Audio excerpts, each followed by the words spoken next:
Welcome friends, study together learn better में आपका स्वागत है।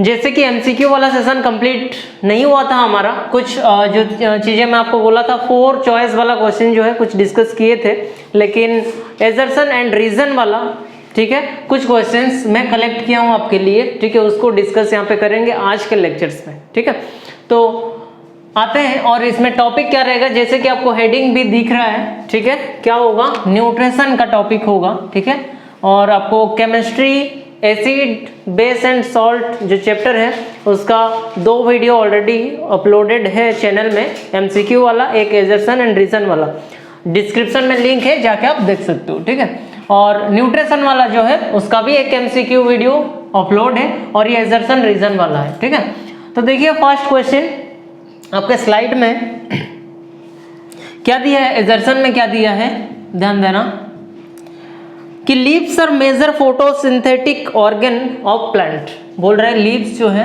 वो क्या है, फोटोसिंथेटिक ऑर्गन है प्लांट का।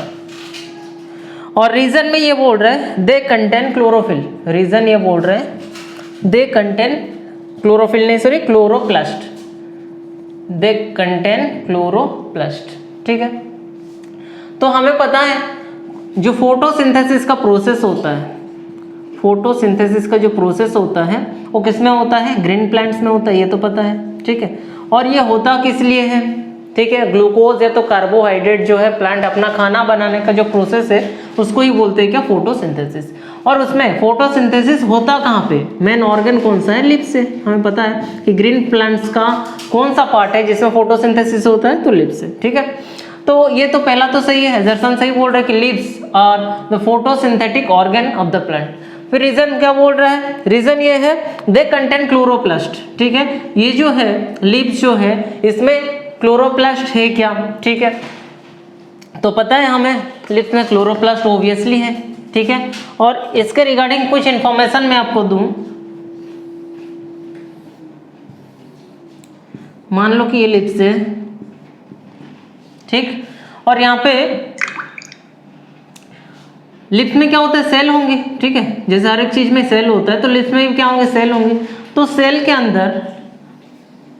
के अंदर कुछ ऑर्गेनेल मिलते हैं, उसको बोलते हैं क्लोरोप्लास्ट। क्या बोलते हैं, क्लोरोप्लास्ट। ठीक है, और क्लोरोप्लास्ट के अंदर ऐसे कुछ डिस्क सब स्ट्रक्चर आपको मिलेगा, ठीक है, जिसको बोलते हैं थाइलाकोइड। क्या बोलते हैं, थाइलाकोइड। और इसी के अंदर होता है क्या, ग्रीन कलर वाला क्लोरोफिल। इसी के अंदर क्या होता है, क्लोरोफिल। ठीक है, अभी ये क्या बोल रहे हैं, ये क्या बोल रहे हैं, देखो जो फोटोसिंथेसिस, ये तो सही है। रीजन में क्या बोल रहा है कि क्लोरोप्लास्ट के अंदर होता है। ठीक है, दे कंटेन क्लोरोप्लास्ट। ठीक है, लिप्स कंटेन क्लोरोप्लास्ट, ये तो सही है। क्लोरोप्लास्ट ये भी सही है। और एक्सप्लेनेशन देखो, एक्सप्लेनेशन भी क्या है, सही है। तो इसका आंसर क्या हो जाएगा, ठीक है, जैसे कि आपको 4 ऑप्शन मिलेगा एजर्सन एंड रीजन में। पहला ए एंड आर, ये क्या होता है, ट्रू होता है। क्या होता है, ट्रू होता है। एंड आर जो है सही एक्सप्लेनेशन होता है। ठीक है, दूसरा ऑप्शन आपको मिलेगा ए एंड आर दोनों ट्रू होगा, बट आर क्या होता है, रॉन्ग एक्सप्लेनेशन होता है। ठीक है, फिर आपको तीसरा ऑप्शन मिलेगा A is true but R is false, ये मिलेगा। चौथा ऑप्शन मिलेगा A is false and R is true, ये मिलेगा आपको चौथा ऑप्शन। ठीक है, तो फिर यहाँ पे देखो ये भी सही है, ये भी सही है। ठीक है, और आर जो है, रीजन जो है, ये करेक्ट एक्सप्लेनेशन है ए का। ठीक है, तब ये क्या हो जाएगा, ऑप्शन नंबर ए है ये, तो नंबर 1 का आंसर क्या हो जाएगा। ठीक है, चलो अब आते हैं, देखो कुछ इंफॉर्मेशन मैं आपको दे दूं इसके बारे में, क्लोरोफिल के बारे में।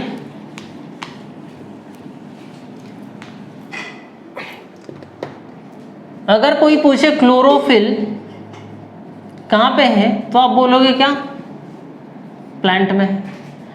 अगर कोई पूछे कि प्लांट का कौन सा पार्ट में है तो आप क्या बोलोगे, लिप्स में है। अगर कोई पूछे लिप्स के अंदर कहाँ है तो क्या है, क्लोरोप्लास्ट में है। ठीक है, या लिप्स में जो सेल होते हैं, सेल के अंदर जो क्लोरोप्लास्ट होता है उसके अंदर। अगर कोई पूछे लिप्स में क्लोरोप्लास्ट, तो क्लोरोप्लास्ट के अंदर भी जो क्लोरोफिल कहाँ पे है तो आप क्या बोलोगे, थाइलाकोइड्स में है। ठीक है, ये सारा है लोकेशन किसका, क्लोरोफिल का। जो आपको जैसे आपको पूछा जाएगा क्वेश्चन ऐसे आपको बताना है, ठीक है, ये आपको ध्यान रखना है, इंपॉर्टेंट पॉइंट है ये। चलो आते हैं next question.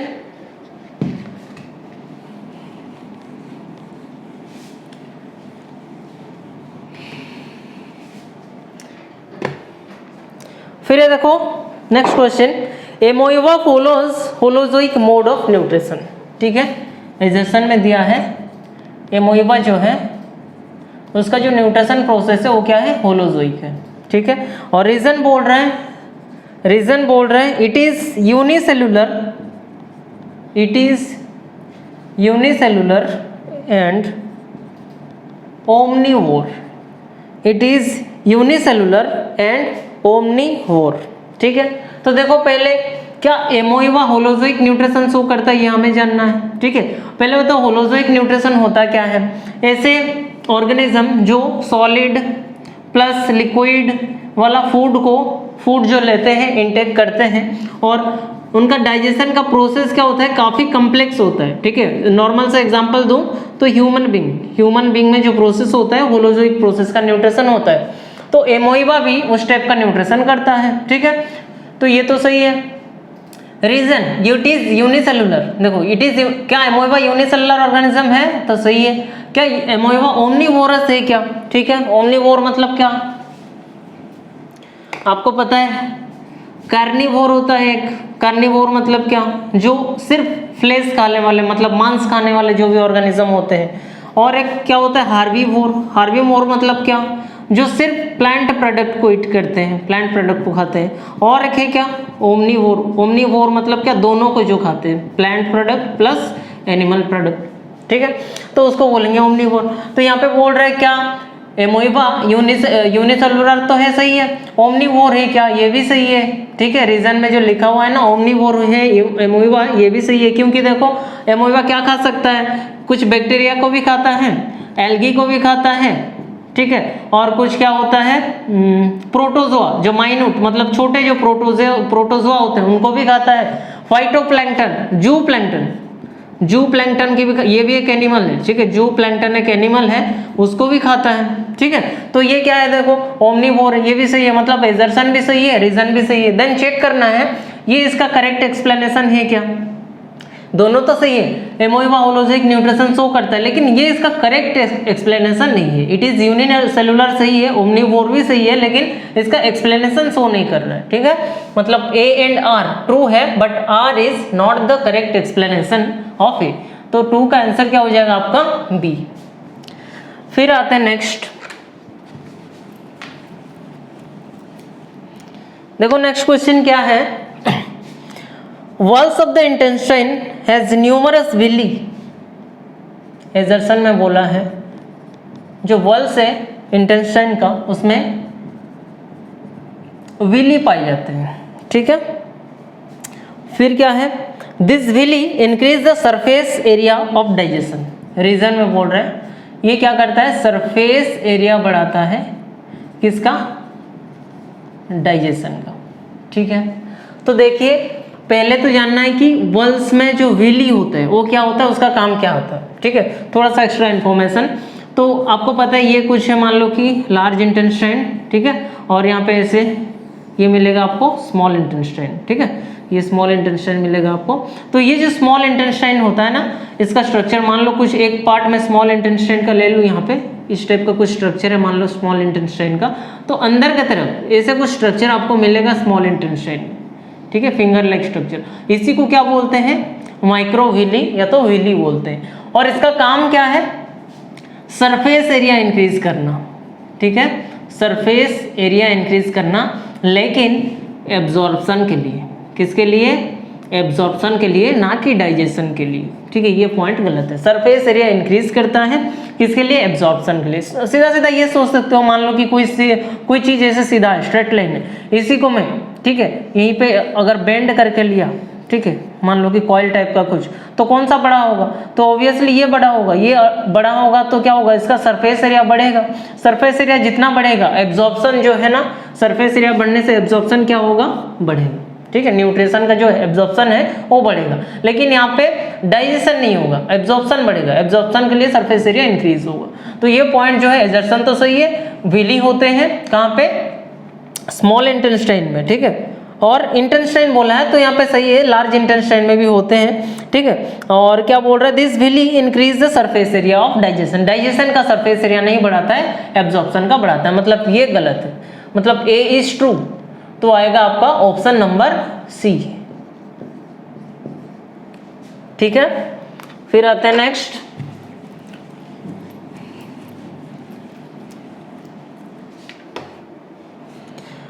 Herbivore have longer small intestine, एजर्सन में दिया है, देखो एजर्सन क्या दिया है, जो हार्बीवोर्स होते हैं, हार्बीवोरस होते हैं उसमें क्या होता है, लॉन्गर होता है स्मॉल इंटेस्टाइन, स्मॉल इंटेस्टाइन जो है वो क्या होता है, लॉन्गर होता है, ठीक है। और रीजन में ये बोल रहे हैं, रीजन में क्या बोल रहे हैं, digestion of cellulose takes time, digestion of cellulose takes time, ठीक है। और यहाँ पे देखो तो पहले देखो हार्बीवोर्स क्या होता है, अभी बताया जो प्लांट प्रोडक्ट खाते हैं, हार्बीवोर्स ऑर्गेनिज्म या तो एनिमल वही होते हैं जो प्लांट प्रोडक्ट खाते हैं, उनमें जो स्मॉल इंटेस्टाइन है, अभी फिगर बनाया था आपके लिए जो स्मॉल इंटेस्टाइन का, ये जो स्मॉल इंटेस्टाइन है ये काफी लंबा होता है, क्या होता है, लॉन्गर, काफी लंबा होता है, ठीक है, ये सही स्टेटमेंट है। और ये लंबा क्यों होता है ये भी बता दूं आपको, क्योंकि जो प्लांट प्रोडक्ट, हार्बीवोर्स मतलब क्या, प्लांट प्रोडक्ट खाएंगे, और प्लांट प्रोडक्ट में ज्यादा करके क्या प्रेजेंट होता है, सेल्यूलोज, ठीक है, ज्यादा करके क्या प्रेजेंट होता है, सेल्यूलोज। और मैं आपको एक नॉर्मल सा क्वेश्चन पूछूं, जैसे मान लो कि आप मटन खा रहे हो, ठीक है, मतलब फ्लेश खा रहे हो, मान लो कि गोट का फ्लेश खा रहे हो, अब तो मटन जिसको बोलते हैं, ठीक है, गोट का फ्लेश एक तरफ है, और एक तरफ आप मान लो कि क्या है, कोई वेजिटेबल्स, वेजिटेबल्स तो मैं बोलूंगा, प्लांट प्रोडक्ट बोलूंगा, प्लांट प्रोडक्ट, जैसे घास, ग्रास एग्जांपल ले सकते हो, ग्रास, ठीक है, ग्रास। तो कोई ये हो गया गोट का फ्लेश, ये हो गया ग्रास, या तो आप साग जो खाते हो ना उसको ले सकते हो एग्जांपल में, ठीक है। तो ये दोनों आप खाते हो, ठीक है, एक तरफ क्या है, मीट है, एक तरफ क्या है आपका जो साग सब्जी जो है वो है, कौन सा जल्दी डाइजेस्ट होगा, ठीक है, तो इसमें डाइजेस्ट ये जल्दी हो जाएगा, क्योंकि ये प्लांट एनिमल प्रोडक्ट है, ये डाइजेस्ट जल्दी हो जाएगा। लेकिन यहाँ पे जो आप साग खाते हो या तो गाय जो खाता है ग्रास खाता है, उसमें क्या होता है, सेल्यूलोज ज्यादा होता है, और सेल्यूलोज को डाइजेस्ट करने में काफी टाइम लगता है, इसीलिए जो हार्बीवोरस में क्या होता है, उनका स्मॉल इंटेस्टाइन काफी लंबा होता है, क्योंकि सेल्यूलोज प्लांट प्रोडक्ट मतलब क्या, सेल्यूलोज, उसको डाइजेस्ट करने में टाइम लगेगा, इसीलिए उनका स्मॉल इंटेस्टाइन क्या होता है, लॉन्गर होता है। तो ये सही है, एजर्सन भी सही है, रीजन भी सही है, और ये टाइम लेता है, ठीक है, स्मॉल इंटेस्टाइन इसलिए लंबा होता है, मतलब एक्सप्लेनेशन भी क्या है, सही है। तो इसका आंसर क्या हो जाएगा, 4 का A, both are true and R is the correct explanation of A. चलो नेक्स्ट में,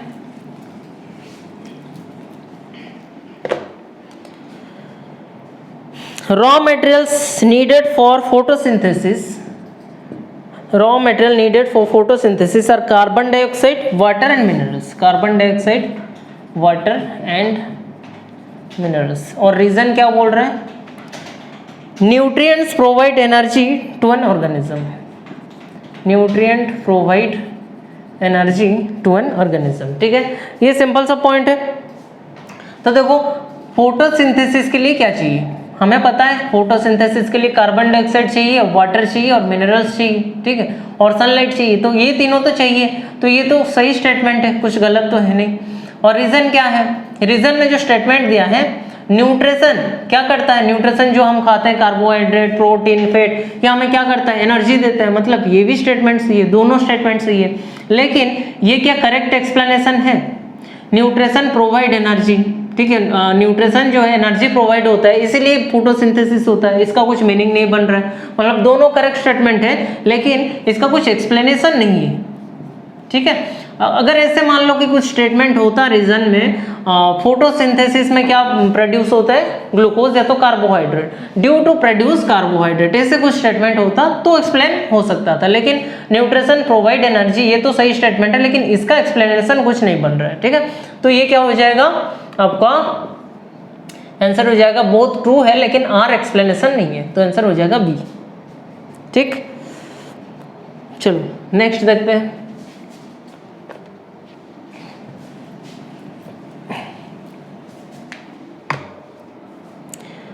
नेक्स्ट क्वेश्चन देखो आपके स्लाइड के सामने।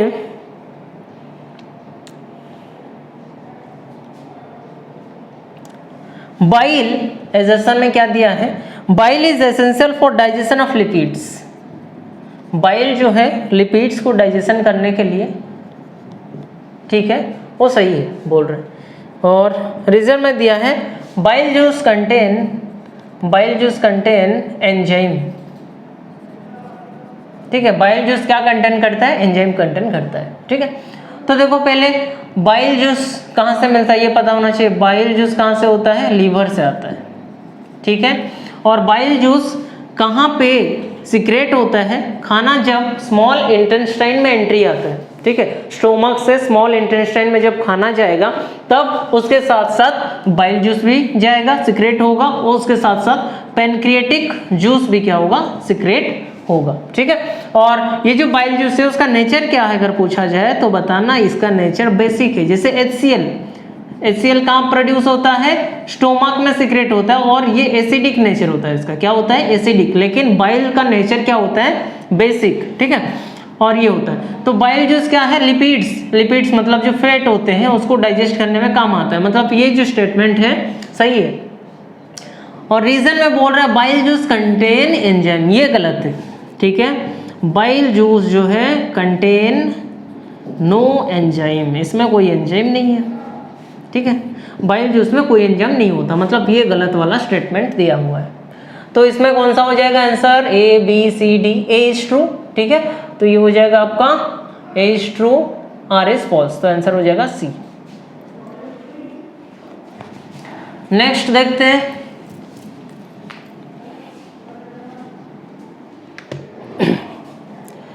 नेक्स्ट है देखो, एजर्सन में क्या दिया हुआ है, carbohydrate digestion mainly takes place in small intestine. जो कार्बोहाइड्रेट है ये स्मॉल इंटेस्टाइन में डाइजेस्ट होता है, स्मॉल इंटेस्टाइन में। और रीजन में बोल रहे हैं pancreatic juice contain the enzyme lactase. ठीक है, तो कार्बोहाइड्रेट जो है या तो स्टार्च बोल सकते हैं इसको। ठीक है, ये तो माउथ से डाइजेशन होना उसका शुरू हो जाता है, लेकिन स्मॉल इंटेस्टाइन में ये डाइजेस्ट होता है, कोई गलती नहीं है इसमें, सही स्टेटमेंट है। ठीक है, और रीजन में क्या दे रहे हैं, रीजन में ये है पैनक्रिएटिक जूस जो है उसमें लैक्टेज वाला एंजाइम होता है। ठीक है, लैक्टेज नहीं होता है, आपको याद रखना है, ट्रिप्सिन होता है। क्या, ट्रिप्सिन होता है। और ट्रिप्सिन किसको डाइजेस्ट करने का काम करता है, प्रोटीन को। किसको, प्रोटीन को। ट्रिप्सिन प्रोटीन को डाइजेस्ट करता है। और अभी बताया था क्या, फैट को डाइजेस्ट करने वाला एंजाइम कौन सा होगा, अभी जो प्रीवियस वाला क्वेश्चन में आप पढ़े थे। ठीक है, बाइल। ठीक है, बाइल जो क्या करता है, फैट को डाइजेस्ट करता है। ठीक है, और ये एग्जाम में आता है, बाइल जो फैट को क्या करता है, ब्रेक डाउन करता है या तो डाइजेस्ट करता है, इसका प्रोसेस, और प्रोसेस का नाम क्या है, इसको बोलते हैं इमल्सिफिकेशन। Most important, emulsification. ठीक है, मोस्ट इंपोर्टेंट क्वेश्चन। बाइल का जो ब्रेकडाउन प्रोसेस है फैट के लिए, तो उसको क्या बोलते हैं, इमल्सिफिकेशन। ठीक है, और यहाँ पे दिया है ट्रिप्सिन। अच्छा, पैनक्रिएटिक जूस जो है उसमें क्या होता है, ट्रिप्सिन होता है, ना कि लैक्टेज। ठीक है, तो ये भी आंसर वही होगा, A is true and R is false. Then आते हैं हमारा last question, the opening and closing. Assertion में क्या दिया है, the opening and closing of the pore is a function of the guard cell.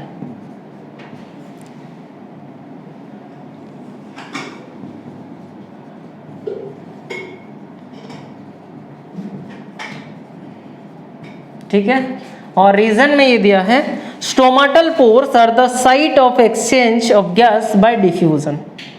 Stomatal pore जो है diffusion के लिए सही है, साइड ऑफ डिफ्यूजन, ठीक है, साइड ऑफ डिफ्यूजन। तो देखो पहले एजर्सन में जो स्टेटमेंट दिया है, पोर का बात हो रहा है, मतलब जो लिप्स में पोर होते हैं ना, छोटे छोटे टाइनी पोर्स होते हैं, वो क्या होता है, स्टोमाटा ही होता है। टाइनी पोर को क्या बोलते हैं, स्टोमाटा ही बोलते हैं, ठीक है। वो क्या करता है, उसका जो ओपनिंग एंड क्लोजिंग, ठीक है, स्टोमाटा एक ओपनिंग होता है, ठीक है, एक होल होता है, उसका जो ओपनिंग और क्लोजिंग किस पे डिपेंड करता है, उसका गार्ड सेल में, उसका दोनों तरफ, ठीक है, ऐसे गार्ड सेल प्रेजेंट होता है। स्टोमाटा कब ओपनिंग होगा, कब ओपन होगा, उसमें क्या होगा, एयर जाएगा, और कब ओपनिंग होगा और एयर क्या होगा, एक्सेल होगा, आउट होगा, वो डिपेंड किस में करता है, ये गार्ड सेल में, गार्ड सेल उसको कंट्रोल करता है, ठीक है। वैसे तो ये वाला जो स्टेटमेंट है सही है। रीजन क्या बोल रहा है, स्टोमाटल पोर क्या है, डिफ्यूजन का मेन साइट है, ठीक है। और गैसियस एक्सचेंज जो होता है ना, प्लांट में गैसियस एक्सचेंज कराता कौन है, स्टोमाटा कराता है, क्योंकि यहाँ पे पोर्स या तो छोटे छोटे जो है होल्स प्रेजेंट होते हैं, जिसके थ्रू CO2 एंड O2, ठीक है, ये इनका क्या होता है, एक्सचेंज होता है, ठीक है। तो एक्सचेंज गैस कौन कराता है, स्टोमाटा, ये भी सही है, लेकिन ये इसका करेक्ट एक्सप्लेनेशन तो नहीं है, ठीक है। ये क्या है, गार्ड सेल, अपने आप में ये स्टेटमेंट सही बोल रहा है, अपने आप में ये स्टेटमेंट भी सही है, लेकिन एक्सप्लेनेशन की यहाँ पे कोई जरूरत नहीं था ये स्टेटमेंट के लिए, और यहाँ पे बोल रहे एक्सप्लेनेशन है। तो ये हो जाएगा, both are true and R is not the correct explanation of A, ठीक है, इसका आंसर हो जाएगा बी, ठीक है। तो ये था कुछ क्वेश्चन आपका एजर्सन एंड रीजन का। तो नेक्स्ट हमें और भी बचा है, रेस्पिरेशन बचा है, ठीक है, और उसके बाद आपका हार्ट का बहुत सारा इंपॉर्टेंट क्वेश्चन आता है, उसको भी डिस्कस करेंगे। तब तक के लिए वीडियो को शेयर कीजिए, ठीक है, दोस्त लोगों के साथ जिसको MCQ की जरूरत है, ठीक है, और नेक्स्ट वीडियो के लिए वेट कीजिए। Till then bye bye.